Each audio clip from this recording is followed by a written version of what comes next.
black and white footage of New York streets in the 1970s. Garbage trucks rumbling past, overlaid with dramatic music. Cut to FBI agents kicking down a warehouse door. They ran the streets, not with guns, but with garbage trucks. Every bag of trash in New York meant cash in the mafia's pockets. For decades, no one dared challenge them until the FBI sent an agent undercover into the filthiest business in the city. What they uncovered wasn't just about trash, it was about power, fear, and a billion-dollar empire built on garbage. Before we dive in, don't forget to like, share, and subscribe to our channel for more gripping true crime stories just like this. This isn't the mob story Hollywood tells. There were no casino chips or glamorous speakeasies here. Just a dirty, smelly, unglamorous world of waste management. But in New York, garbage wasn't just garbage. It was gold. And in the 1970s and 80s, the mafia controlled every single piece of it. By the mid-20th century, New York City's booming businesses needed someone to haul their waste. Restaurants, factories, hotels, they all had trash that had to go somewhere. The city managed residential pickup, but commercial waste? That was left to private companies. And that's where the mob stepped in. Families like the Genovese, Gambino, and Lucchese realized they didn't need to rob banks when they could control who picked up the trash. They didn't just own the companies, they owned the industry. If you were a business owner, you didn't get to choose your garbage hauler. The mob chose for you. The mafia created what they called the property rights system. It worked like this. Once a mob-controlled garbage company signed you up, you were theirs, forever. If you tried to switch to another company, forget about it. Trucks would mysteriously break down in front of your store. Your dumpsters might catch fire. Or you might just get a friendly visit from a guy named Tony, telling you it's bad for your health to change garbage collectors. By the 1980s, nearly every commercial garbage truck in New York was linked to organized crime. They fixed prices, divided territories, and ran the industry like a shadow government. And the money? It was staggering.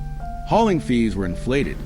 Customers were overcharged, and the profits were laundered through bars, construction companies, and offshore accounts.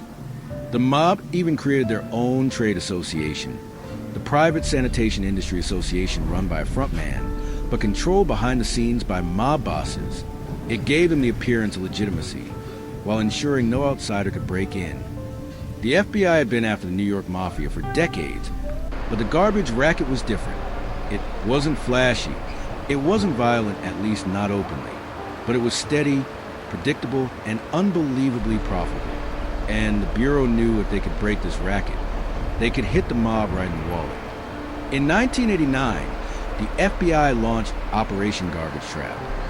They sent an agent under the alias Danny Marino deep into the waste hauling business. Marino posed as the owner of a small startup garbage company, looking to operate in mob territory. His mission? Gain the trust of the mafia while secretly recording everything. At first, it was subtle. Mobsters would welcome him to the industry, but explain that certain streets belonged to other companies. Danny played along, paying tribute fees and pretending to be just another crook in the system. The FBI bugged mob hangouts, garbage truck depots, and even the offices of the Private Sanitation Industry Association. What they caught was pure gold mob captains discussing price fixing, territory swaps, and threats to businesses that wouldn't play ball. As Danny got deeper, he learned just how far the mob's reach went. Judges were bribed. City inspectors were paid off. Union reps were on the payroll. But the more the FBI learned, the more dangerous it became for their undercover agent. Rumors started swirling that there was a rat in the system. One night, Danny was called to a meeting with a Lucchese associate known for handling problems. The man hinted that someone had been talking to the feds. Danny knew if his cover was blown, he wouldn't make it home. But luck, or maybe the FBI's timing, was on his side. Before the mob could act, the Bureau decided they had enough evidence to bring the racket down. On a cold morning in January 1995, FBI agents, U.S. Marshals, and NYPD detectives moved in. They raided offices, truck depots, and homes across the city. More than 40 suspects were arrested in a single day, including high-ranking members of the Genovese, Gambino, and Lucchese families. The charges? Racketeering, extortion, conspiracy, and fraud. prosecutors revealed a decades-long stranglehold on the city's commercial waste industry, with profits estimated in the hundreds of millions. The bust shattered the mafia's grip on garbage. In its place, the city established strict regulations and licensing through Business Integrity Commission, aiming to keep organized crime out for good. While some old-timers try to hang on, the glory days of the mob's trash empire were over. The mafia didn't just control back alleys and gambling dens. They controlled the very trucks that kept New York clean. And it took years of dangerous undercover work to finally haul their empire to the dump. Because sometimes the dirtiest business isn't about the trash, it's about the power behind it. If this story gave you chills, don't forget to hit that like button.